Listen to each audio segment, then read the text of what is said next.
Hello दोस्तों, welcome to PW only IAS. दोस्तों, स्वागत है आप सभी का आज के हमारे सेशन के अंदर, जहां पर हम सीसैट का एक बहुत important topic shirts and indices पढ़ने जा रहे हैं। यहां पर अगर आप प्रीवियस ईयर क्वेश्चंस देखोगे ना, तो बहुत ही इजी क्वेश्चंस आते हैं यहाँ से। पर क्योंकि बहुत सारे एस्पिरेंट्स को इसका मतलब ही पता नहीं होता कि आखिर सर्ट्स इंडिसेस बोलते किसको हैं, या फिर इस क्वेश्चन को सॉल्व कैसे किया जाता है। एंड इस वजह से बहुत ही इजी मार्क्स जो बोलते हैं ना, लो हैंगिंग फ्रूट्स, उनको मिस कर देते हैं। मैं आपको और एक एग्जांपल देता हूं। जैसे डेटा सफिशिएंसी की आप बात करो, हर साल पिछले 3-4 साल में 2023, 22, 21 की बात करो, अच्छे खासे क्वेश्चन आते हैं वहां से।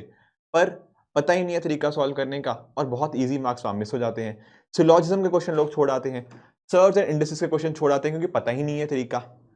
पर चिंता करने की बात नहीं है, आज के सेशन के अंदर हम बहुत अच्छे से टॉपिक को समझेंगे, बहुत सारे क्वेश्चंस प्रैक्टिस करेंगे, बिल्कुल बेसिक, बिल्कुल फंडामेंटल से स्टार्ट करेंगे, एंड बिल्कुल एडवांस लेवल क्वेश्चंस को भी आज के लेक्चर के अंदर ही हम टैकल करेंगे। तो आपको करना क्या है? करना यही है कि साथ में आपको पेन कॉपी लेकर बैठना है, एंड जो मैं क्वेश्चंस करवाऊंगा आपको साथ ही साथ उनको अटेम्प्ट करते चलना है। कुछ क्वेश्चंस मैं आपको होमवर्क के लिए भी दूंगा, उनको नीचे कमेंट्स के अंदर बताना है कि उनका सही आंसर क्या होगा। क्लियर है? बहुत बढ़िया। तो स्टार्ट करते हैं आज का सेशन।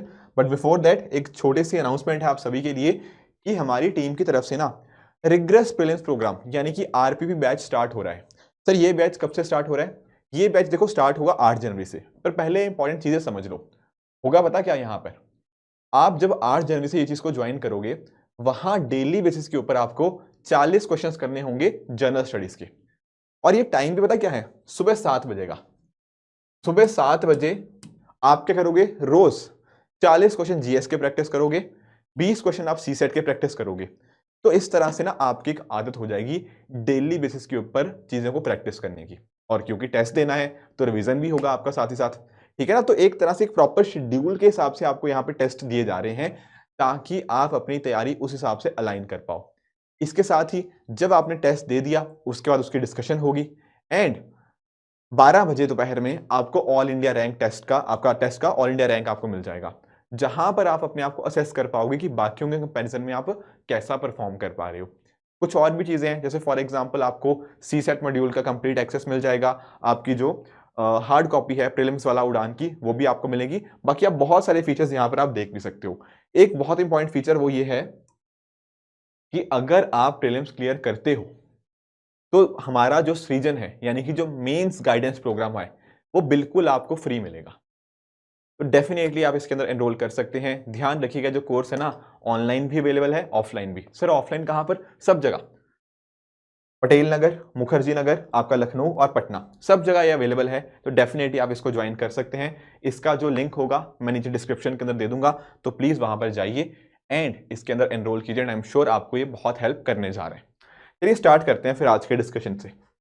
देखो, बहुत ही बेसिक और फंडामेंटल चीज है। पहली बात तो, जैसे मान लो मैं बोलता हूं 4 का क्यूब, इसका मतलब क्या होता है? सर, 4 क्यूब का मतलब होता है ये जो 4 है ना, 4 को 3 बार मल्टीप्लाई किया गया है। बिल्कुल ठीक बात है, 4 क्यूब मतलब 4 को 3 बार मल्टीप्लाई। इसी तरह से लेट्स से मैं बात करता हूं 7 की पावर 5। इसका मतलब क्या होता है? 7 को हमने 5 बार इस तरह से मल्टीप्लाई कर दिया, 7 इंटू 7 इंटू 7 इंटू 7। है कि नहीं? बिल्कुल ठीक बात है। अब यहां पर ना, ये जो मैंने बात करी, जैसे मैंने 4 का क्यूब बोला था, 4 का पावर 3, तो दरअसल में क्या है? 3 क्या है? 4 की पावर है। इसको कहने का तरीका पता क्या है? कि 3 इज इंडेक्स ऑफ 4। क्या बोला मैंने? 3 इज इंडेक्स ऑफ 4। तो दरअसल में जो वर्ड है ना इंडिसेस, वो इंडिसेस वर्ड कहां से आया? वो वर्ड आया इंडेक्स से। इंडेक्स का ही जो प्लूरल फॉर्म होता है, उसी को ही हम क्या बोलते हैं? इंडिसेस। ठीक है? तो बेसिकली हम नॉर्मल भाषा में बोलते हैं ना 4 की पावर 3, जो पावर बोलते हैं उसी का नाम क्या है? इंडेक्स है। तो ये बात, पहली बात तो आपको पता होनी चाहिए कि इंडिसेस एंड सर्च, जब मैं वर्ड बोलता हूं सर्च एंड इंडिसेस, उसमें इंडिसेस का मतलब क्या है? ये दिस इज इंडेक्स। क्लियर है बात से? ठीक है। तो जैसे मान लो 3 की पावर n लिखा मैंने, 3 की पावर n लिखा, तो आप इसको ऐसे बोल सकते हो कि n इज इंडेक्स ऑफ 3। ठीक है सर, ये बात भी हमें क्लियर हो चुकी है। इंडेक्स का मतलब हमें क्लियर है बहुत बढ़िया ढंग से। अब आप लोग मुझे ये बताओ कि सर्ड क्या है फिर? इंडिसेस तो क्लियर है, पर ये सर्ड क्या है?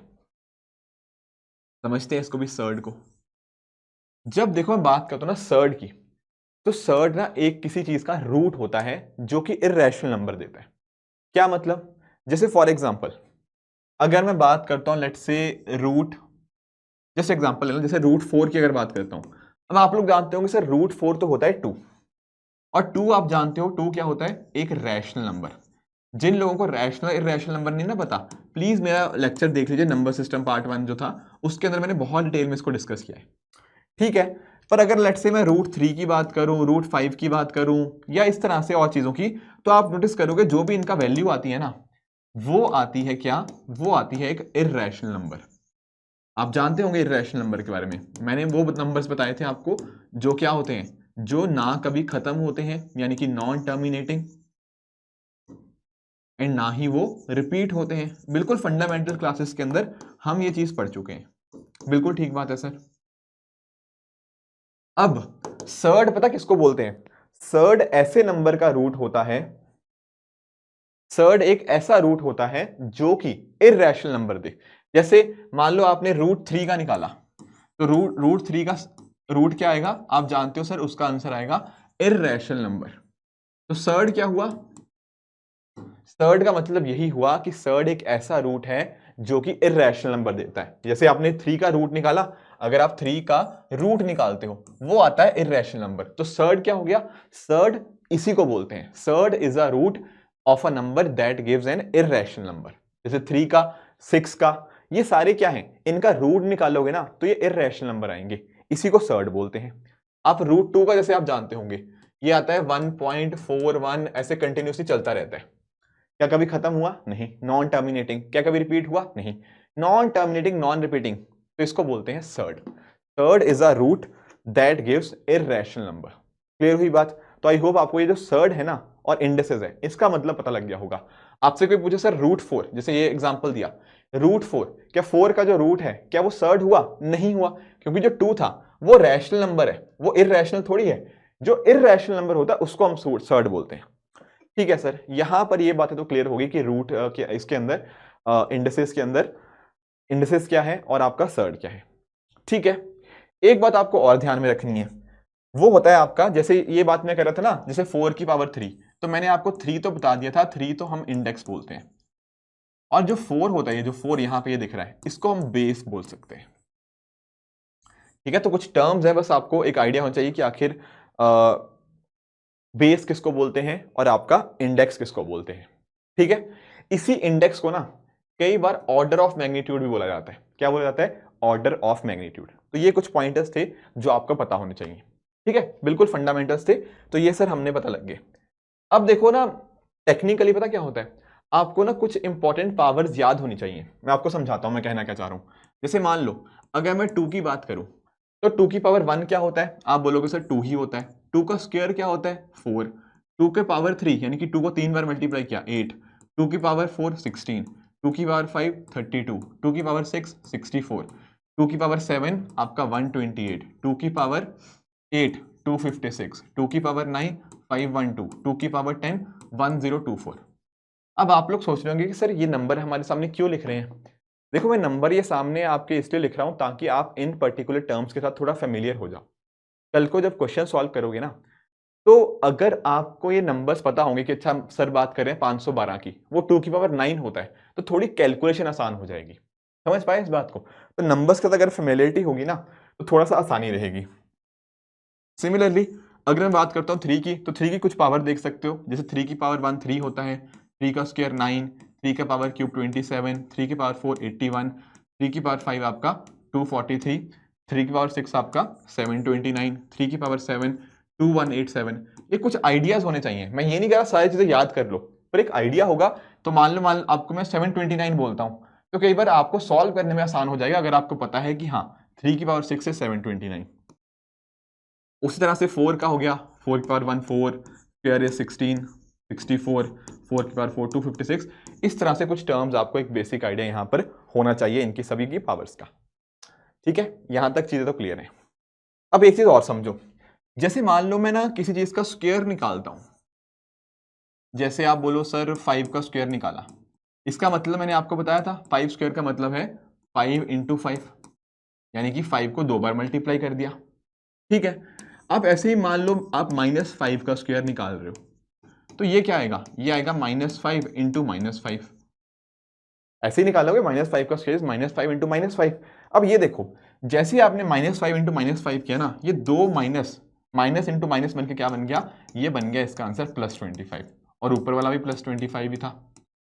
तो पता मैं कहना क्या चाह रहा हूं, कहना मैं ये चाह रहा हूं कि कभी भी आप किसी नंबर की जब स्क्वायर कर देते हो, वो नंबर हमारा हमेशा ही हमेशा पॉजिटिव रहता है।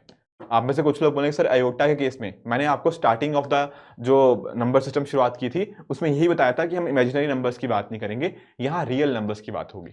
तो कोई भी आपका रियल नंबर होगा ना, जिसका आप स्क्वायर करोगे, वो हमेशा ही हमेशा पॉजिटिव आएगा।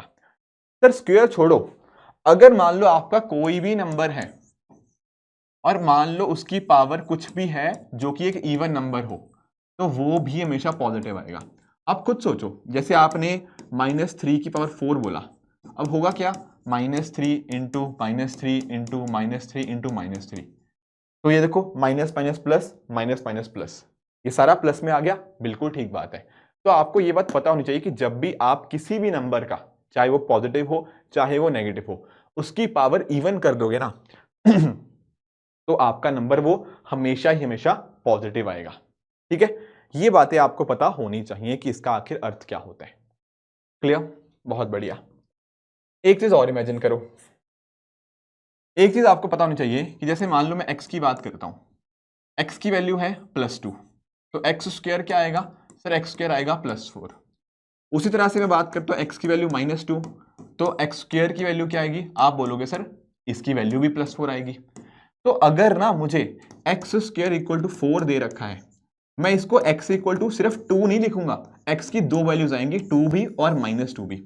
बहुत सारे बच्चे पता क्या करते हैं, x स्क्वायर इक्वल टू 4 देखते हैं, सोचते हैं x की वैल्यू सिर्फ 2 होगी, नहीं, यहाँ पे दो वैल्यूज पॉसिबल है। ठीक है, -2 डालोगे तब भी 4 आएगा, 2 डालोगे तब भी 4 आएगा। तो जब भी है ना, हम यहां से यहां तक तो पहुंच जाते हैं, पर अगर मैं ये स्टेटमेंट दूं तो वो यहां से यहां तक नहीं पहुंच पाते। ठीक है, थोड़ी कंफ्यूजन रहती है, तो आई होप ये कंफ्यूजन भी किसी को नहीं रही होगी, ये बात भी आप लोग समझ गए होंगे। ठीक है, एक बात आपको और पता होनी चाहिए, सर वो क्या है, वो है कि अगर मान लो आपका कोई नंबर है, लेट्स से मैं बात करता हूं, लेट्स से मैं बात करता हूं किसकी, लेट्स से मैं बात कर लेता हूं आपकी 12 की। ठीक है, मैंने आपको एक नंबर दे दिया, लेट्स से 12। अब मैं आपसे पूछता हूं कि इसको मैं किस नंबर से मल्टीप्लाई करूं, कितने मतलब किस लीस्ट नंबर, ये वर्ड ध्यान रखो, किस लीस्ट नंबर से मल्टीप्लाई करूं ताकि वो परफेक्ट स्क्वायर बन जाए। क्या बन जाए, परफेक्ट स्क्वायर। तो आप लोग बोलोगे सर ये तो 12 है, 12 तो स्क्वायर नहीं होता किसी का, बिल्कुल ठीक बात है। अब ऐसे केस में पता क्या करना पड़ेगा आपको, 12 को तोड़ना पड़ेगा। कैसे तोड़ेंगे सर, इनकी प्राइम फैक्टराइजेशन। जब आप 12 को तोड़ोगे, आप नोटिस करोगे सर मैं 12 को ऐसे लिख सकता हूं, 2 इंटू 2 इंटू 3। क्या मैं लिख सकता हूं 12 को इस तरह से, प्राइम फैक्टराइजेशन में करवाऊंगा, मैं फैक्टर्स का अलग से टॉपिक ले लूंगा, पर आप नोटिस करो, क्या मैं 12 को 2 इंटू 2 इंटू 3 लिख सकता हूं, आप बोलोगे सर बड़े आराम से, यही तो हुआ, 2 इंटू 2 4, 4 इंटू 3 12। अब जब भी हमें कोई स्क्वायर बनाना है, मैंने क्या बोला था, परफेक्ट स्क्वायर बनाना है, तो क्या होगा, इनके अंदर भी तो स्क्वायर बनने चाहिए, बिल्कुल। तो क्या मैं इसको ऐसे लिख सकता हूं, इसको लिख दूंगा सर 2 का पावर 2 इंटू 3 की पावर 1। क्या ऐसा लिखा जा सकता है, बिल्कुल लिखा जा सकता है। ठीक है, 2 इंटू 2 2 का स्क्वायर हो गया। अब नोटिस करो, आप बोलोगे सर ये वाला 2 की पावर 2 ये तो स्क्वायर है ऑलरेडी, इसमें तो कोई डाउट नहीं है। स्क्वायर हमें या फिर पावर इवन यहां नहीं दिख पा रही, यहां तो पावर इवन है, ये तो स्क्वायर बन जाएगा किसी चीज का, पर ये वाला चीज अभी स्क्वायर नहीं है। तो हमें पता क्या करना है, हमें जो स्क्वायर बनने से रोक रही है चीज, वो है ये वाली चीज। अब आप मुझे बताओ ये स्क्वायर बनेगी कैसे, या पावर इवन कैसे बनेगी। आप बोलोगे सर इसकी पावर अभी 3 की पावर 1 है, अगर हमने इसको 3 की पावर 1 से ही मल्टीप्लाई कर दिया तो क्या आ जाएगा हमारे पास, ये बन जाएगा 3 का स्क्वायर। फिर तब नंबर क्या बन जाएगा, 2 का स्क्वायर इंटू 3 का स्क्वायर, तब सॉरी 2 का स्क्वायर इंटू 3 का स्क्वायर, वो कितना बन जाएगा 4 इंटू 9 36। तब 36 हमारा परफेक्ट स्क्वायर बन जाएगा। तो बेसिकली जो सवाल पूछ रहा था ना कि किस छोटे से छोटे नंबर से हमें मल्टीप्लाई करना होगा ताकि ये परफेक्ट स्क्वायर बन जाए, उसका आंसर क्या आएगा 3 की पावर 1 यानी कि 3। क्यों, ऐसा कैसे निकाला, हमने 12 को पहले मतलब प्राइम फैक्टराइजेशन कर दी, 2 का स्क्वायर इंटू 3 की पावर 1। अब ये तो अपने आप में इवन पावर थी इसकी, तो इसकी नहीं थी, तो इसकी पावर इवन करने के लिए क्या करना पड़ा हमें, 3 से मल्टीप्लाई। तो जैसे ही हमने 3 से मल्टीप्लाई किया, ये भी स्क्वायर किसी चीज का, ये भी किसी चीज का स्क्वायर, तो अकॉर्डिंगली पूरा नंबर भी किसी का स्क्वायर हो गया। तो इस तरह से अगर हम इसको 3 से मल्टीप्लाई कर देंगे ना, तो 3 ऐसा सबसे छोटा नंबर रहेगा जो हमें एक किसी चीज का स्क्वायर बना देगा। क्या ये बात सबको समझ आई? ठीक है, बहुत बढ़िया, बहुत बढ़िया। तो इस तरह से ना आपको क्या करना है, बस चीजों को प्राइम फैक्टर्स के अंदर आपको ब्रेक कर लेना है। और एग्जांपल देख लेते हैं। जैसे कोई आपसे पूछे, लेट्स से कि सर हमारे पास कोई नंबर है 32, ठीक है। अब 32 के लिए सेम चीज बताइए कि what will be the least number जिससे हमें मल्टीप्लाई करना पड़ेगा ताकि हम एक परफेक्ट स्क्वायर ले पाए। अब आप देखोगे सर 32 को ना हम कैटेगराइज करते हैं प्राइम फैक्टर के अंदर। आप बोलोगे सर 32 को तो ऐसे ही कर सकते हैं 2 इंटू 2 इंटू 2 इंटू 2 इंटू 2, ये क्या हो गया 2 की पावर 5, ये तो 32 होता है। बिल्कुल ठीक बात है। अब सर ये पावर इसकी ना इवन नहीं है, पावर इवन कैसे बनेगी? आप बोलोगे सर 2 की पावर 5 है, अगला इवन नंबर कौन सा है 6, तो अगर हम इसको 2 की पावर 1 से मल्टीप्लाई कर दें तो ये कितना बन जाएगा, ये बन जाएगा 2 की पावर 6। बिल्कुल ठीक बात है। और जैसे ही 2 की पावर 6 बना, वो कितना बनेगा, वो बन जाएगा 64, जो कि आपका 8 का स्क्वायर होता है। कोई डाउट ही नहीं है हमें इसके अंदर। तो इस तरह से आपको ना कोई भी नंबर दे और आपसे पूछे कि किस नंबर से मल्टीप्लाई करना पड़ेगा, किस लीस्ट नंबर से मल्टीप्लाई करना पड़ेगा ताकि हमारे पास एक परफेक्ट स्क्वायर आए, आई एम श्योर आप उसको अच्छे से निकालना जान चुके। बहुत बढ़िया, ठीक है। एक क्वेश्चन आप लोग मुझे बताओ, जैसे एग्जांपल समझना। मैंने आपको एक क्वेश्चन दिया कि -1 की पावर a प्लस -1 की पावर b, ठीक है। इसकी वैल्यू मैंने आपको पूछनी है कि इसकी वैल्यू क्या होगी if a plus b is equal to 1001। क्या कहा मैंने, a प्लस b की वैल्यू क्या है 1001। तो मुझे आप लोग मुझे इसकी वैल्यू बताओगे -1 की पावर a प्लस -1 की पावर b की। मैं चाहता हूं ना आप 30 सेकंड सोचो, पॉज करो वीडियो को एंड फिर मुझे कमेंट्स में आंसर बताओ कि क्या आपका आंसर वही आया जो मैंने निकाला यहां पे। अब समझना इस बात को कि हम कैसे करेंगे इसको। देखो हमें ना क्या दे रखा है, हमें दे रखा है a plus B is equal to 1001। बिल्कुल ठीक बात है। जब हमने नंबर सिस्टम पढ़ा था ना, मैंने आपको बताया था कि जैसे जस्ट टेक एन एग्जांपल कि अगर मान लो मेरे पास कोई दो ऑड नंबर्स होते हैं, ठीक है, और अगर मैं ऑड प्लस देखा a प्लस बी को ना आप इंटीजर्स मान लो, ठीक है ना, कि a प्लस बी इंटीजर्स भी नहीं बोलूंगा, आप नेचुरल नंबर है, ठीक है। कंडीशन लिख लो a and b are natural numbers, ये कंडीशन लिख लो साथ में, ठीक है। हाँ, अब सॉल्व करते हैं। तो मैंने क्या बोला, अगर मान लो दो ऑड है, odd plus odd, just take an example, मान लो 5 और 3 है, तो ऑड प्लस ऑड ना हमेशा इवन आता है, ठीक है। उसी तरह से सर मान लो इवन प्लस इवन करेंगे, तब क्या आएगा सर, तब भी इवन ही आएगा। कोई भी एग्जांपल देख लो, मान लो 4 प्लस 6 कर दिया, वो भी 10 आएगा, हमेशा इवन ही आएगा। पर अगर आपका एक ऑड होता है और एक आपका इवन होता है, तब हमेशा जो वैल्यू आएगी ना वो हमेशा ऑड आएगी। जैसे 5 प्लस 8 13 आया ना, 5 प्लस 8 13। तो बेसिकली मेरे कहने का पॉइंट ये है कि अगर आपका दो नंबर्स को सम करके आंसर अगर ऑड आ रहा है ना, ऑड, तो इसका मतलब पता क्या है, उनमें से एक नंबर ऑड होगा, एक होगा इवन। तो यहां पर समझो, यहां पर मैंने बोला कि भैया ये नंबर है ऑड, ठीक है। तो यानी कि ना या तो इन दोनों में से एक ऑड होगा, या तो ए ऑड होगा या बी, मतलब इनमें से ए और बी में से एक ऑड है एक इवन है, मुझे इतना पता लग गया। या तो ए ऑड है और बी इवन है, या फिर ए इवन है और बी ऑड है, मतलब दोनों में से एक ऑड है ए और बी में से और एक इवन है, ठीक है। अब इमेजिन करो, क्या इमेजिन करें, हमने देखा कि यार एक अगर ऑड है सामने वाला इवन होगा, तो अगर आप अज्यूम कर लो कि सर ए ऑड है, जस्ट टेक एन एग्जांपल, अगर मैंने ए को ऑड अज्यूम कर लिया तो बी ऑटोमेटिकली क्या बन जाएगा सर, बी ऑटोमेटिकली इवन बन जाएगा। अब देखो -1 की पावर ऑड, -1 की पावर ऑड करोगे तो क्या आएगा, -1 का पावर ऑड इज हमेशा -1, ठीक है। एंड -1 की पावर इवन, वो क्या आएगा सर, वो पॉजिटिव आएगा, वो आएगा आपका +1। तो उसकी वैल्यू क्या बनेगी, -1 + 1 0। तो यानी कि इसकी वैल्यू 0 आएगी। बिल्कुल सर, आपने दूसरा केस तो लिया ही नहीं। दूसरा केस कौन सा, कि मान लो आप बोलोगे कि सर कि -1 को हम क्या ले लें, सॉरी a को क्या ले लें, a को अगर हम इवन ले लें कोई दिक्कत नहीं, इसको ले लेते हैं, और इसको हम ऑड ले लें b को, तो उसके से -1 की पावर a क्या आएगी, आप बोलोगे सर -1 की पावर इवन, ये बनेगा +1, -1 की पावर ऑड, ये बनेगा आपका -1, तब भी तो आंसर 0 ही आएगा। तो a और b की कुछ भी वैल्यू हो हमेशा आंसर 0 ही आएगा। पॉइंट हमें बस इतना याद रखना चाहिए कि अगर दो नेचुरल नंबर्स को ऐड करके सम आता है इवन, सॉरी ऑड, अगर दो नेचुरल नंबर को ऐड करके सम आता है ऑड, तो उसमें से एक ऑड होगा और सामने वाला ऑटोमेटिकली उसका उल्टा हो जाएगा। अगर एक ऑड है, अगर ए ऑड है तो बी इवन, अगर ए इवन है तो बी ऑड। अगर इतना पता होगा आराम से क्वेश्चन कर लोगे। ठीक है, फिर एक काम करते हैं, इसी क्वेश्चन को दोबारा सॉल्व करते हैं अगर ये समझ आ गया। पर इसमें एक और चीज मैं चेंज कर रहा हूं। क्या चेंज कर रहे हो सर? मैं चेंज ये कर रहा हूं कि यहां पर मैंने जैसे 1000 लिखा था ना, इसको एक बार आप लोग 1000 लिखो।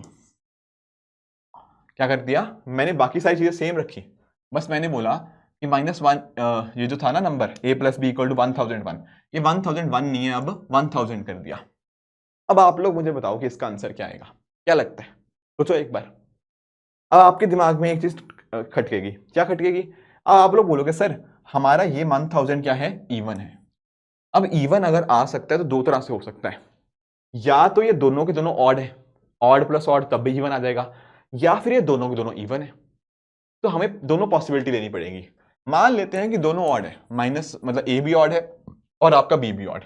अगर दोनों ऑड हुए तो आप बोलोगे सर -1 की पावर ऑड, ये बनेगा -1, -1 की पावर ऑड, ये भी -1 बना, तो बेसिकली वैल्यू कितनी बनी, फिर उस केस में वैल्यू बनेगी आपकी -2। पर अगर मैंने दोनों के दोनों इवन ले लिए, उस केस में क्या होगा, -1 की पावर इवन वो बनेगा +1, -1 की पावर इवन वो भी बनेगा +1। तो इस तरह से आपकी वैल्यू क्या आ जाएगी, आपकी वैल्यू आएगी +2। तो अगर वो आपको ये बोलता है ना कि a + b की वैल्यू इतनी है, तब उस केस में आपके दो आंसर आएंगे, या -2 या +2। पर अगर ये ऑड होता जैसा पिछले केस के अंदर देखा तो हम समझ गए थे, वो तो इजी था, वहां वैल्यू आ रही थी 0। तो ये चीजें आपको पता होनी चाहिए कैसे इन क्वेश्चंस को सॉल्व करना है।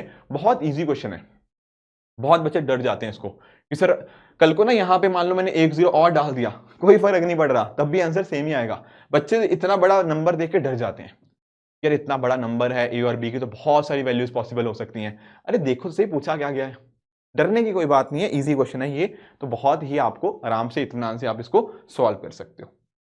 ठीक है, अब देखो एक दो चीजें आप और समझो, जैसे कुछ प्रॉपर्टीज मैं आपको समझाता हूं। जैसे मान लो 2 का स्क्वायर है, इसको मल्टीप्लाई करना चाहते हैं हम 2 के क्यूब से, तो आप लोग मुझे बताओ कैसे करेंगे। आप जानते हो सर 2 का स्क्वायर होता है 4 एंड 2 का पावर 3 होता है 8, तो इसको जब हम मल्टीप्लाई करेंगे वो आता है 32।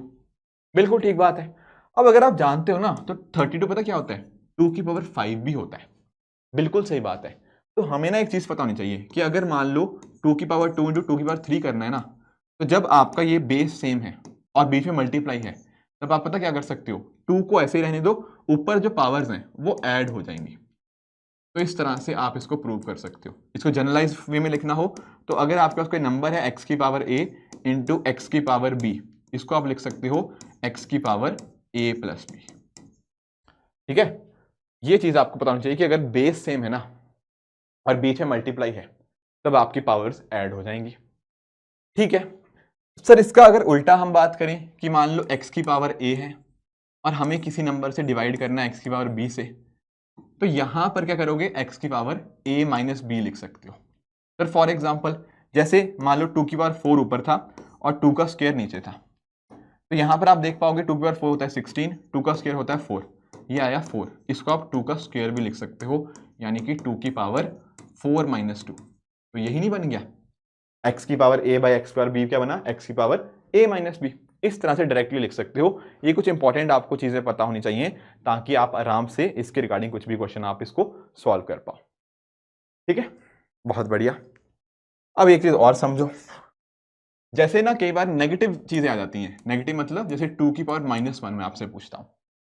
अब 2 की पावर -1 को ना आप क्या लिख सकते हो, 1/2, यानी कि अगर a की पावर आपको -n है ना, इसको आप लिख सकते हो 1/a की पावर n।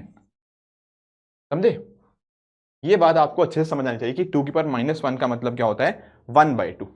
जैसे फॉर एग्जाम्पल अगर मैं आपसे पूछता हूं 1/3 की पावर -2, इसका मतलब क्या है, आप लोग के पास ये जो भी नंबर है ना, अगर माइनस से प्लस में जाना है आप उसको उल्टा कर दो, तो 1/3 का उल्टा क्या जाएगा 3/1, तो नेगेटिव वाली जो चीज थी -2 ये बन जाएगी +2, इसकी वैल्यू कितनी आ जाएगी 9। तो ये चीज आपको ना नेगेटिव वाली चीज पता होनी चाहिए कि नेगेटिव पावर का मतलब क्या होता है। नेगेटिव पावर से पॉजिटिव पावर में जाना है, उसका उल्टा कर दो एंड वही आपकी वैल्यू है।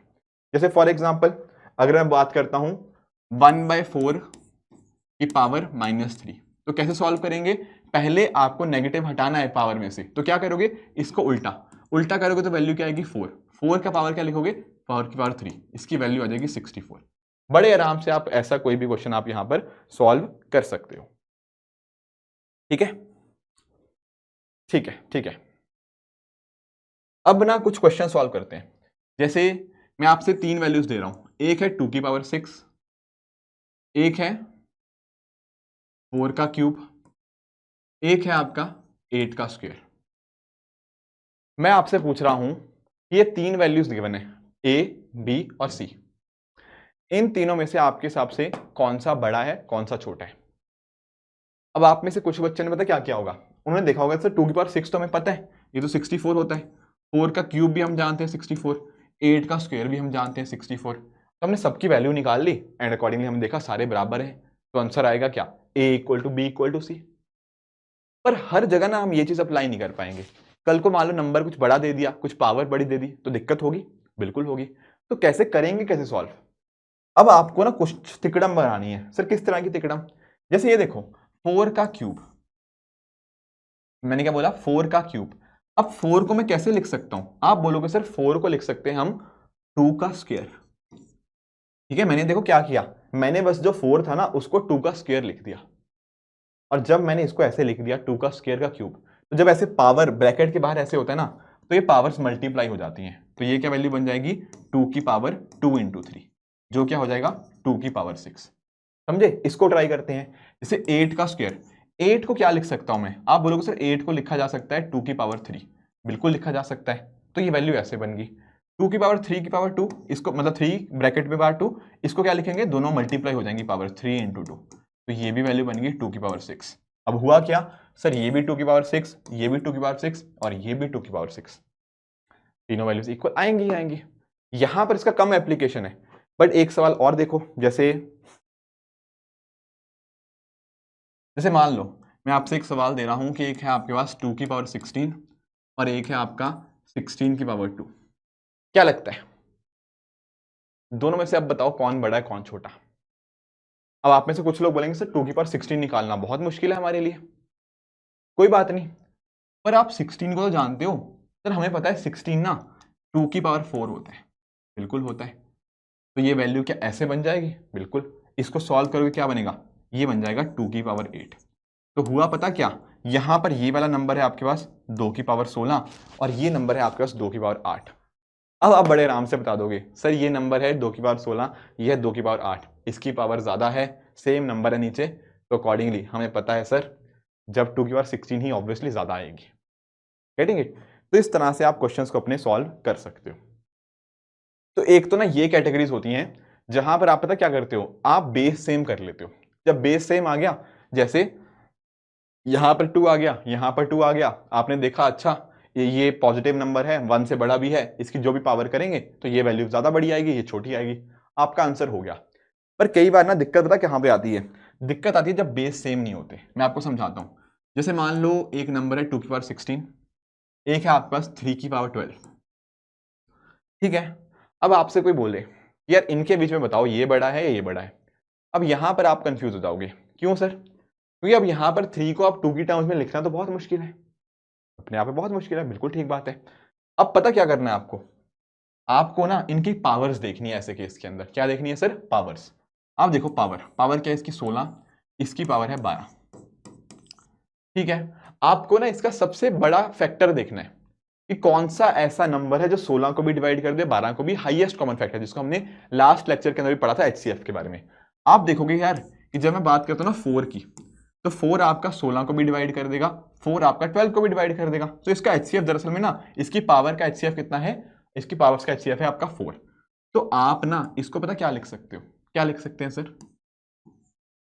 इसको आप लिख सकते हो इस तरह से। क्या बताओ, लिख सकते हो नहीं लिख सकते? सोचो एक बार, इसको सॉल्व करो एक बार, तो आपको क्या आएगा, 2 की पावर 16 ही तो आएगा। तो मैंने पता क्या किया, मैंने पहले 16 और 12 का HCF ले लिया, HCF आ गया 4। अब मुझे जो 4 है ना, 4 ये 4 पावर के बाहर लिखना है। तो मैं कैसे लिखूंगा, इसको ना 4 से डिवाइड करूंगा, तो वो क्या बना, 2 की पावर 4 की पावर 4, मतलब ब्रैकेट के बाहर 4। उसी तरह से मुझे इसको लिखना है, इसको कैसे लिखूंगा, मुझे इसके ब्रैकेट के बाहर 4 चाहिए, तो अंदर क्या रह जाएगा, 3 की पावर 3। ठीक है, इसको सॉल्व करके देख लो, ये 3 की पावर 12 ही तो आएगा, इसको सॉल्व कर लो, ये 2 की पावर 16 ही तो आएगा। तो क्या आगे क्या बन जाएगा, अब आपको आगे देखना है कि यार इसकी भी पावर 4 है, इसकी भी पावर 4 है, तो अगर मैं पावर 4 हटा दूं, क्योंकि दोनों की पावर 4 है तो सेम ही रहेगा बिल्कुल। तो एक्चुअली में ना पावर हटा दो, तो बचेगा क्या, बचा आपका 2 की पावर 4 इधर, 3 की पावर 3 इधर, क्योंकि ये 4 आपके लिए कुछ काम का है ही नहीं, आपने इसको हटा दिया। तो अब इसको मुझे सॉल्व करना आता है। 2 की पावर 4 होता है 16, 3 का क्यूब होता है आपका 27। आपका 27 बड़ा या 16 बड़ा, आप बोलोगे सर 27 बड़ा, और 27 बड़ा 16 से, तो आपका 3 का पावर 12 बड़ा एज कंपेयर टू 2 की पावर 16। तो इस तरह से आप इन क्वेश्चंस को सॉल्व कर सकते हो। एक एग्जांपल मैं और देता हूं, जैसे मान लो आपको मैं दे रहा हूं 2 की पावर 40 और आपको मैं दे रहा हूं 3 की पावर 30। कैसे करेंगे सॉल्व, सबसे पहले यहां पर पावर देखोगे, पावर कितनी है सर, 30 और 40। अब आप देखते सारी समझ गए सर, 10 से इनको डिवाइड कर रहे हैं, है ना, हाईएस्ट कॉमन फैक्टर 40 और 30 का कितना है, 10। तो हमें पता क्या करना है, हमें 10 को बाहर लेकर आना है, कैसे भी। कैसे आएगा सर 10 बाहर, आप बोलोगे सर इस तरह से मुझे 10 यहां पे चाहिए, इस तरह से मुझे 10 इसके बाहर चाहिए। तो क्या आएगा अंदर, अंदर आप बोलोगे सर 2 की पावर 4 आ जाएगा, क्योंकि तभी तो 2 की पावर 4 ब्रैकेट 10, यही तो 2 की पावर 40 बनेगा। और यहां पर क्या बनेगा, यहां बनेगा 3 का पावर 3 ब्रैकेट 10, तभी 3 की पावर 30 बनेगा। अब 10 10 कॉमन आ गया है, जब 10 10 कॉमन आ गया है, भूल जाओ कि 10 कुछ था भी, अब बस अंदर वाले को सॉल्व कर लो। ये है 2 की पावर 4 16, 3 की पावर 3 27। 27 बड़ा 16 बड़ा, आप बोलो 27 बड़ा, 27 बड़ा तो ये बड़ा। इजी, देखने में बहुत मुश्किल लग रहे हैं, अलग अलग तरीके लोग ट्राई कर रहे हैं, कैसे करेंगे कैसे करेंगे, इतना सिंपल है इनको सॉल्व करना। समझ पाई हो, यही यूपीएससी ने 2 बार क्वेश्चन पूछा हुआ है और बच्चे इसको गलत कराते हैं कि सर पता नहीं क्वेश्चन कैसे करना है। ठीक है ना, बहुत इजी क्वेश्चंस होते हैं। और ट्राई कर लें क्या सर, कर लेते हैं, कोई दिक्कत ही नहीं है। आपको एक क्वेश्चन दे रहा हूं, 2 की पावर 200, ठीक है, 3 की पावर 150, 6 की पावर 100, 7 की पावर 50। अब देखो यहां तो बहुत बड़ी बड़ी वैल्यूज आ गई, इनको कैसे सॉल्व करेंगे, यहां पर भी वही सेम अप्रोच। क्या देखेंगे कि कौन सा सबसे बड़ा फैक्टर है जो इनको डिवाइड कर रहा है, इनका HCF पता लग रहा है, देखते सारी निकालना है निकाल लो, आपको HCF भी मैं कभी बता दूंगा, वैसे बताया हुआ है बहुत बार। आप देखोगे सर इनका HCF ना 50 बन रहा है। 50 एक ऐसी चीज है जो सबको डिवाइड कर देगी, इनकी जो भी पावर्स हैं 150, 200, 100 और 50 को। बिल्कुल सही है। तो अब पता क्या करना है, आपको 50 ब्रैकेट के बाहर लाना है, ले आओ 50 ब्रैकेट के मुझे बाहर चाहिए सब में, इसमें भी, इसमें भी, इसमें भी, और सर इसमें भी, कोई दिक्कत ही नहीं। अब बताओ अंदर क्या बचेगा, आप बोलोगे सर अंदर बचेगा 2 की पावर 4। क्या अग्री कर रहे हो, 4 इंटू 50 तभी तो 200 बनेगा, बिल्कुल। तो अंदर बना ये, यहां क्या बनेगा, यहां बनेगा 3 की पावर 3, तभी तो 3 की पावर 150 बनेगा, 3 इंटू 50 150। यहां क्या बनेगा 6 का 2, 2 इंटू 50 100, तो 6 की पावर 100। यहां पर क्या पड़ेगा 7 की पावर 1, बिल्कुल ठीक बात है। अब देखो जब सबकी पावर 50 50 50 50 आ गई है, तो 50 भूल जाओ, अंदर क्या बचा, अंदर यहां पे बचा 2 की पावर 4 जो होता है कितना, जो सर होता है 16। यहां बचा 3 की पावर 3 जो होता है कितना 27। यहां बचा 6 के पावर स्क्वायर जो होता है कितना 36। यहां बचा 7 की पावर 1 जो होता है 7। अब मुझे बताओ सबसे बड़ा कौन सा इनमें से, आप बोलोगे सर सबसे बड़ा तो 36 है, सबसे बड़ा क्या है 6 का स्क्वायर, उसके बाद कौन बड़ा है, उसके बाद बड़ा है आपका 3 का क्यूब, उसके बाद बड़ा है आपका 2 की पावर 4 एंड उसके बाद आपका 7 की पावर 1। तो आपके जो सबसे बड़ा नंबर होगा ना वो वही होगा आपका 6 का पावर 100, ठीक है, 6 का पावर 100 सबसे बड़ा, फॉलोड बाय 3 की पावर 150, फॉलोड बाय 2 की पावर 200, फॉलोड बाय 7 की पावर 50। दैट्स इट, कोई कंफ्यूजन नहीं, कोई दिक्कत नहीं, बड़े आराम से इनको सॉल्व कर लेंगे। वो हमसे पूछे सबसे बड़ा कौन है, सबसे छोटा कौन है, बीच में कौन है, जो मर्जी ऑर्डर पूछ ले, सेकेंड्स के अंदर आपका आंसर यहाँ पे बनेगा ही बनेगा। तो ये अप्रोच आपको बिल्कुल भी बिल्कुल भूलनी नहीं है, कोई भी दिक्कत यहाँ पर नहीं आनी चाहिए। ठीक है, एक क्वेश्चन पे आते हैं, थोड़ा आई थिंक आ गया क्वेश्चन। ठीक है, एक क्वेश्चन के ऊपर आते हैं, जैसे ये रहा आपका क्वेश्चन, यूपीएससी ने 2022 में पूछा हुआ है। मैं एक चीज चाहता हूं आप सभी से, 1 मिनट लो, ज्यादा नहीं, 1 मिनट या 1.5 मिनट ले लो मैक्सिमम, बस, और ज्यादा नहीं। 1.5 मिनट के अंदर अभी स्टार्ट करो सॉल्व करना और मुझे आंसर बताओ। चाहो तो मैं वेट कर लेता हूं 1.5 मिनट, बट मैं सबसे चाहता हूं आंसर आना, और नीचे कॉमेंट्स में आंसर आप सभी की तरफ से। ठीक है, चलो पॉज कर लो। ठीक है, यहां समझो 4 टर्म्स है अपने पास, 2 की पावर 40, 3 की पावर 21, 4 की पावर 18 एंड 8 की पावर 12। अब आपको एक चीज दिखनी चाहिए, पहली बात तो ये कि सर ये तो 2 की पावर्स है सारी, मतलब 3 को अगर छोड़ दें बाकी तो 2 की पावर्स हैं, तो बाकियों में तो कंपैरिजन बड़े आराम से कर दूंगा। जैसे अगर आप देखो 4 को क्या लिख सकता हूं सर, 4 को लिख सकता हूं 2 का स्क्वायर, 8 को क्या लिख सकता हूं 2 का पावर 3।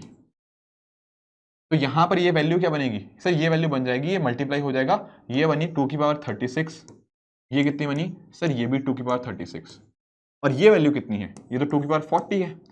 हमसे उसने पूछा सबसे स्मॉलेस्ट कौन होगा, तो ये देखो ये 2 की पावर 40 तो इनसे बड़ा है, इन दोनों से ये दोनों वैल्यूज इक्वल हैं, ये भी 2 की पावर 36, ये भी 2 की पावर 36, ये है 2 की पावर 40, तो ये तो सबसे, ये तो इनमें से बड़ा है, तो ये तो इसका आंसर नहीं हो सकता। हमने पूछा ना उससे सबसे स्मॉलेस्ट कौन सा है, क्योंकि ये दोनों छोटे हैं एज कंपेयर टू दिस, तो बेसिकली आपका आंसर ऑप्शन ए नहीं हो सकता क्योंकि ये बड़ा है। और आप नोटिस करो, आप बोल रहे हो सर ये दोनों वैल्यूज इक्वल है, अगर इक्वल होंगी और ये सबसे छोटी हुई तो दोनों सेम आंसर आएगा, या तो अगर मान लो क्योंकि ये दोनों वैल्यूज इक्वल है ना, तो अगर ये सबसे छोटी हुई तो तब आंसर 2 आएंगे, सी और डी, ऐसे तो हो नहीं सकता, आंसर तो एक ही आएगा, तो आपका आंसर ऑटोमेटिकली आ चुका है। बट ऐसा नहीं समझ पाए, कोई दिक्कत नहीं, आप ना 2 की पावर 36 को इसके साथ कंपैरिजन कर लो 3 की पावर 21 से। कैसे करेंगे, कैसे करेंगे बताओ, आप बताओ 21 और 36 इनके बीच में कॉमन क्या आएगा, आप बोलोगे सर कॉमन आता है 3, तो हमें थोड़ा सॉल्व करना पड़ेगा। ये बनेगा 3 की पावर 7 का क्यूब, और ये बनेगा कितना 2 की पावर 12 का क्यूब। थोड़ी कैलकुलेशन लंबी आएगी, बट आपको ये 3 की पावर 7 मतलब 3 हटा दो, 2 की पावर 7 सॉरी 3 की पावर 7 और 2 की पावर 12 इनको कंपैरिजन करना पड़ेगा। जो कंपैरिजन करके आंसर आएगा, 2 की पावर 10 तो मैंने आपको बता ही रखा है, 3 की पावर 6 7 तक आपको पता ही है, तो आप उस तरह से इसको सॉल्व करोगे तो आंसर बनेगा ऑप्शन नंबर बी। और वैसे भी लॉजिकली जैसे मैंने आपको बताया ना कि ए तो आपका एलिमिनेट हो गया, सी और डी की वैल्यू सेम आई है आपकी। अगर सी और डी दोनों छोटे हैं क्योंकि दोनों इक्वल हैं, तो 2 आंसर आएंगे, सी भी डी भी, पर यहां तो एक ही आंसर ठीक हो सकता है, तो ऐसा हो ही नहीं सकता। ठीक है, क्योंकि दोनों वैल्यू सेम है यार, अगर छोटे होते दोनों तो दोनों आंसर आते, तो वो पॉसिबल ही नहीं है, तो आपका आंसर वैसे ही आपका 15-20 सेकंड के अंदर आ सकता है अगर आप थोड़ा लॉजिकली सोचो। अदरवाइज यहां पे कैलकुलेट कर लो इसको, वैसे भी आपका आंसर आ जाएगा। ठीक है, तो ये क्वेश्चन था जो हम आराम से कर सकते थे। एक ये ट्राई करो, ये 2020 में यूपीएससी ने पूछा।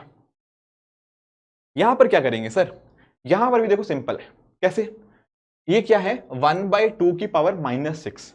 मैंने आपको बताया था जब ऐसा कुछ होता है कि 1/2 की पावर -6, तो माइनस को हटाना हो, कैसे हटाएंगे, इसको उल्टा कर दो, उल्टा करके क्या आया 2 की पावर 6, तो कुछ नहीं, ऑप्शन ए कुछ नहीं है बल्कि उसकी वैल्यू 64 है। दूसरे की क्या वैल्यू आएगी, आप बोलोगे सर उल्टा करके पावर 4 का 3, ये आएगा, ये भी 64 आएगा। ये क्या आएगा, ये आएगा उल्टा कर दो 1/3 को, 3 की पावर 4 आ जाएगा, वो बन गया आपका 81, एंड यहाँ पे 1/6 की पावर -2 मतलब 6 का स्क्वायर, ये बन गया आपका 36। अब क्या पूछ रहा है, लार्जेस्ट नंबर कौन सा है, सर लार्जेस्ट इन चारों में से 81 है, 81 लार्जेस्ट है, तो ऑप्शन सी इसका आंसर हो गया। वेरी वेरी इजी, ठीक है ना, कोई दिक्कत इसमें होनी नहीं चाहिए। ठीक है, एक और क्वेश्चन देखो, डायरेक्टली लिंकेज नहीं है बट आप इसको समझो, कोशिश करो क्या कहना चाह रहा है यहाँ पे।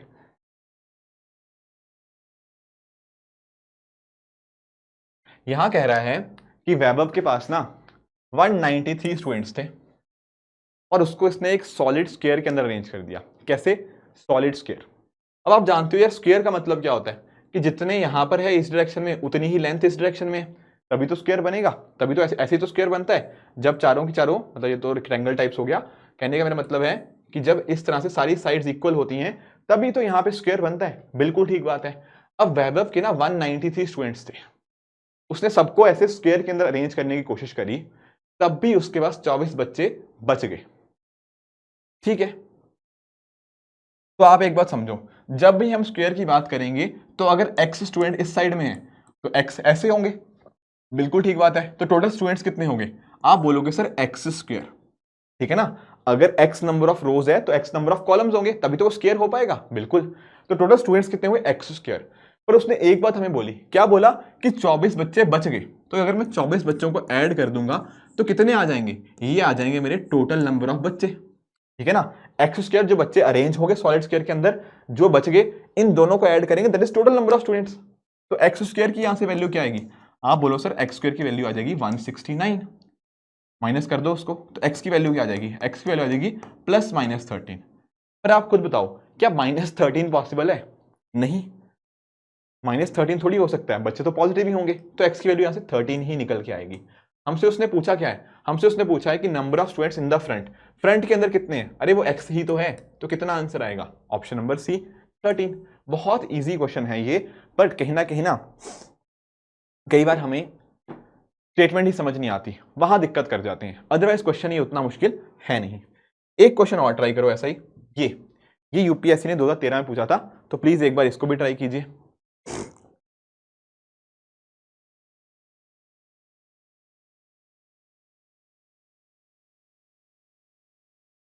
हाँ जी, क्या बना है इसका आंसर? क्या बना इसका आंसर?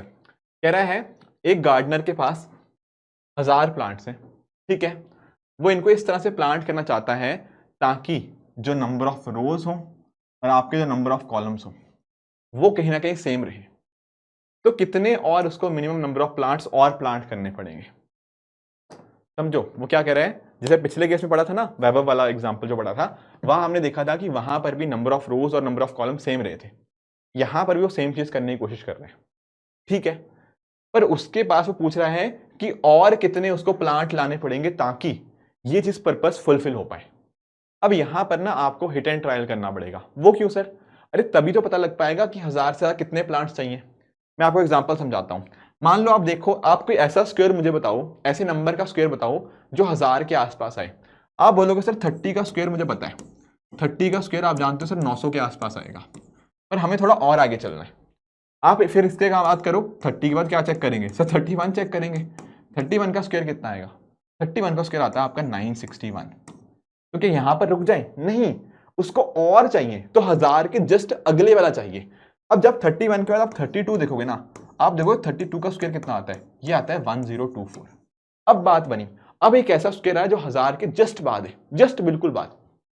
ओके, अब गार्डनर के पास 1000 प्लांट्स तो थे, उसको और नए कितने चाहिए ताकि कोई अगला स्क्वायर आ जाए? आप बोलोगे सर स्क्वायर तो 1024 पे बनता है, 1000 तो गार्डनर के पास है, तो उसको ना बाकी जो 24 हैं, जो 24 चाहिए होंगे, ये 24 प्लांट्स एक्स्ट्रा चाहिए होंगे ताकि वो उनको स्क्वायर के अंदर अरेंज कर पाए। तो इसका आंसर भी बहुत सिंपल है, option B 24।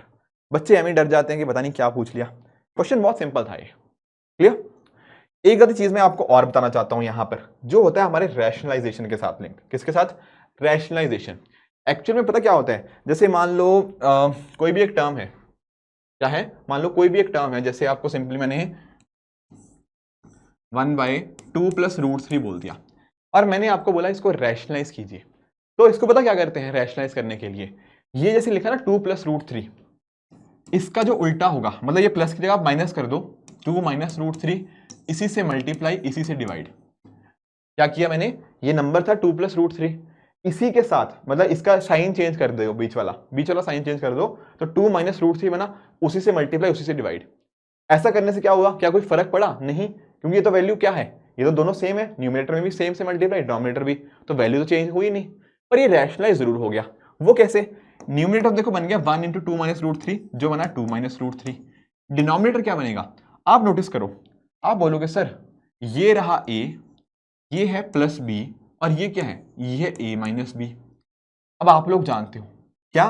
a + b × a - b, इसकी वैल्यू क्या आती है सर? इसकी वैल्यू आती है a² - b²। तो वही चीज यहां पे कर दो, 2 + √3 × 2 - √3, वो क्या आएगा? 2 का स्क्वायर - √3 का होल स्क्वायर। ये क्या बनेगा? ऊपर तो इतना ही 2 माइनस रूट 3 ही रहा, नीचे बन गया क्या 2 स्क्वायर 4 माइनस 3, ये क्या बनेगा 4 माइनस 3 1 बन गया। तो एक्चुअल में ना ये वाला एक्सप्रेशन 1/2 प्लस रूट 3 की वैल्यू और कुछ नहीं 2 माइनस रूट 3 ही है। अब क्या करना है, अब इस क्वेश्चन पे आओ, ये बताओ इसको कैसे सॉल्व करोगे। देखो जो चीजें न्यूमरेटर के ऊपर है इनके ऊपर ज्यादा करने की कुछ जरूरत नहीं, इसकी वैल्यू निकालो जरा 1/2 प्लस रूट 2 की। आप जानते हो इसको रैशनलाइज कैसे करोगे, आप बोलोगे सर 2 माइनस रूट 2 से मल्टीप्लाई 2 माइनस रूट 2 से डिवाइड, क्या आएगा ऊपर तो देखो यही रह गया 2 माइनस रूट 2, नीचे क्या आ गया, नीचे आ गया a plus b into a minus b, वो क्या बनेगा ए square minus B square, b square क्या है रूट 2 का होल स्क्वायर। तो ये कुछ नहीं बना 4 माइनस 2, ये नीचे बन गया 2, तो वैल्यू आपकी ना ऐसे आ गई 2 माइनस रूट 2/2। ठीक है, इस वाले की वैल्यू है ये। फिर अगले वाले की 1/2 माइनस रूट 2 की, इसकी वैल्यू क्या बनेगी 1/2 माइनस रूट 2 की, इसकी वैल्यू भी आपको रैशनलाइज करनी पड़ेगी, तो 2 प्लस रूट 2 से मल्टीप्लाई 2 प्लस रूट 2 से डिवाइड, कैसे आएगा ऊपर तो बल गया वैल्यू कितना 2 प्लस रूट 2 ही, नीचे क्या आ जाएगा, नीचे आ जाएगा a minus B into A plus B, वो क्या बनेगा ए स्क्वायर माइनस बी स्क्वायर, वो क्या आ गया, वो आ गया आपका 2 प्लस रूट 2/2। तो ये वैल्यूज बनी इस वाले की 2 माइनस रूट 2/2, इस वाले की 2 प्लस रूट 2/2। तो थोड़ा इसको अरेज कर लेते हैं एक बार, ठीक है ना। तो फाइनली हमारा एक्सप्रेशन पता क्या बन गया, एक्सप्रेशन ये बन गया कि ये थी 2 प्लस रूट 2, आगे इसकी वैल्यू क्या बनी 2 minus root 2/2 plus 2 plus root 2/2। ठीक है, इनको सॉल्व कर सकते हो आप लोग। ठीक है, आप नोटिस करोगे जब नीचे तो आपका वही आ गया 2, इसको अगर एलसीएम लोगे ये आ गया 2 minus root 2 plus 2 plus root 2, तो ये रूट 2 कैंसिल हो जाएगा, 2 प्लस 2 4 बनेगा, 4/2 2 ही रह जाएगा। तो दरअसल में वैल्यू पता क्या बनी, इसकी वैल्यू कुछ नहीं बनी 2 प्लस रूट 2, इसको सॉल्व करोगे इसकी वैल्यू +2 ही आती है सिर्फ, तो ये वैल्यू बन जाएगी 4 प्लस रूट 2। तो आपका ऑप्शन नंबर ए यहाँ पे करेक्ट हो जाएगा। तो बेसिकली मेरे कहने का पॉइंट ये था कि अगर आपको ना चीज़ों को रैशनलाइज करना आता है तो आप बड़े आराम से ऐसे क्वेश्चंस को सॉल्व कर सकते हो। बस ध्यान रखो कि रैशनलाइज करना कैसे है, मल्टीप्लाई कैसे करना है, एंड थोड़ा कैलकुलेशन बेटर रखोगे तो बड़े आराम से इस चीज़ को कर पाओगे। तो दोस्तों आज ना हमने कुछ फंडामेंटल सीखे, ठीक है, फंडामेंटल सीखे कुछ हमने सर्ज एंड इंडिसेस के, ठीक है। कुछ प्रैक्टिस क्वेश्चंस भी मैं आपको दूंगा, तो आप हमारे टेलीग्राम चैनल जो है, इस particular Telegram channel Rishabh Sharma sir PW पे जुड़ सकते हो मेरे साथ। ठीक है, ये मेरा पर्सनल चैनल है जहां पर मैं बहुत सारे आपके साथ क्वेश्चंस वगैरह देता रहता हूं, कुछ और प्रैक्टिस में मैं आपको करवाऊंगा ताकि आप भी और बेहतर होते रहो। बाकी जितने मैंने आपको क्वेश्चंस पूछे हैं प्लीज़ उनको आप अच्छे से आंसर कीजिएगा, एंड आई एम श्योर कि आपको आज का सेशन बहुत अच्छे से समझ आया होगा। दोस्तों इसी तरह से आप भी अपने एंड पे हार्डवर्क करते रहिए। Goodbye and good luck.